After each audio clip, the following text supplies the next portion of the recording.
So, we're going to be learning a little bit about shoulder anatomy, and my shoulder has a lot of tissue around it, so it's a little harder to see. Francis, however, lost most of his bones and ligaments, so it's a little bit easier to check out what Francis has going on here. So, this is Francis's shoulder here. So, this long bone here, it has a name to it. It's not just your arm bone, it's the humerus, and you have your humeral head here. Now, your humeral head articulates with your shoulder to form the joint, so you can actually move your arm just like Francis does in wide circles while he swims or she or whatever. Francis doesn't really have gender. So anyways, Francis's shoulder here, you have the humeral head. It articulates with a bone with the glenoid fossa. Now the glenoid fossa is a part of a bigger bone called your scapula. Your scapula is also your shoulder blade. So your scapula here has a couple big major parts to it that are in your shoulder. So you have your glenoid fossa that articulates with the humeral head. You have your acromion, which is here. Your acromion articulates with your clavicle bone. This is your collarbone. So there's the acromioclavicular joint here. And then there is your coracoid, which makes a nice little C there, which also articulates with your humeral head.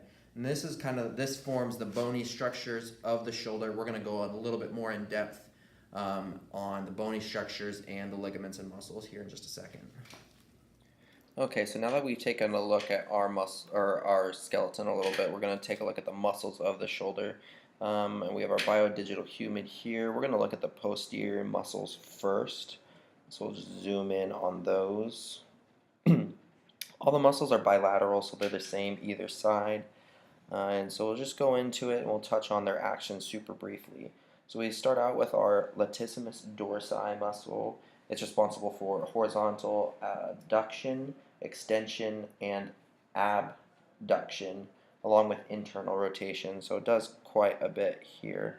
Above it, you have your trapezius muscle. Your trapezius muscle rotates the scapula, as you can see. As I take the trapezius away, it sits kind of like on top of your scapula. Your scapula is your shoulder blade underneath there, so it's responsible for a lot of its motion.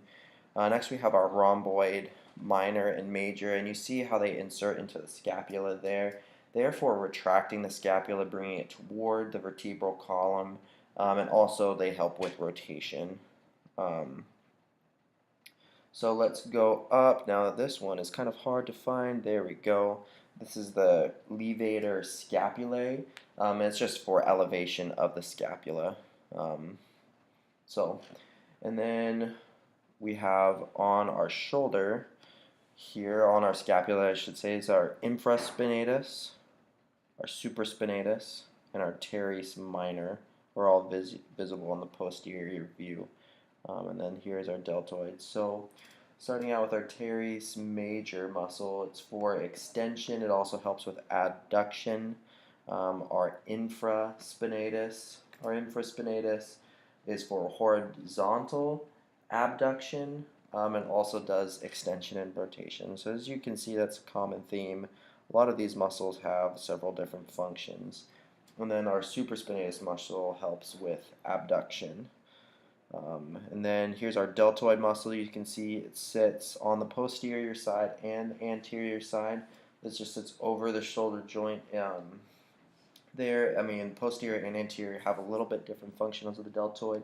So the deltoid is for external rotation, extension, and horizontal abduction. So lots of different purposes for the deltoid there. So we're actually going to come around to the front now.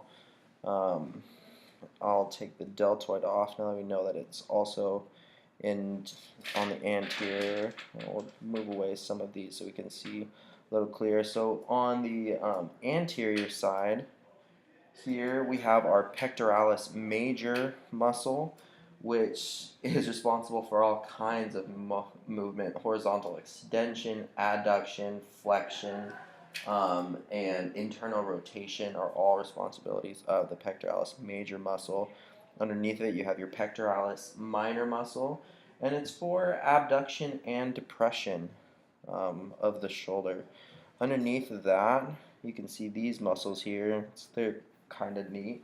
They're your serratus anterior muscles, and they're for rotation of the arm and also just provide stability. And that's a lot of these muscles are for like they have an action, but they also provide stability.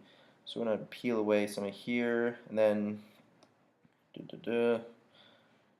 we can see from the back here our subscapularis. Our subscapularis is for internal rotation. And as you can see, like your insertions, what bones they connect to can kind of identify what their purpose are. And then your biceps brachii is for the flexion of the arm. And then your triceps, of course, we missed that one on the back. Your triceps here are for the extension of the arm. And that goes into most of these muscles are have antagonistic and protagonistic functions. So while one flexes, the other relaxes. Or as one fires, the other relaxes, I should say, not to get the movements confused. And so this is one of our last ones we're going to talk about. It's our coracobrachialis, and it's responsible for horizontal adduction and flexion. Okay, so now that we've seen some of the muscles, or we've seen the muscles of the shoulder, and we've talked about their actions, this is just a representation. And so this is shoulder elevation, and as you can see, our trapezius, our deltoid muscle, our anterior and posterior deltoid muscle, and our serratus anterior muscles are all firing, and you can kind of see how they work together to elevate the arm there.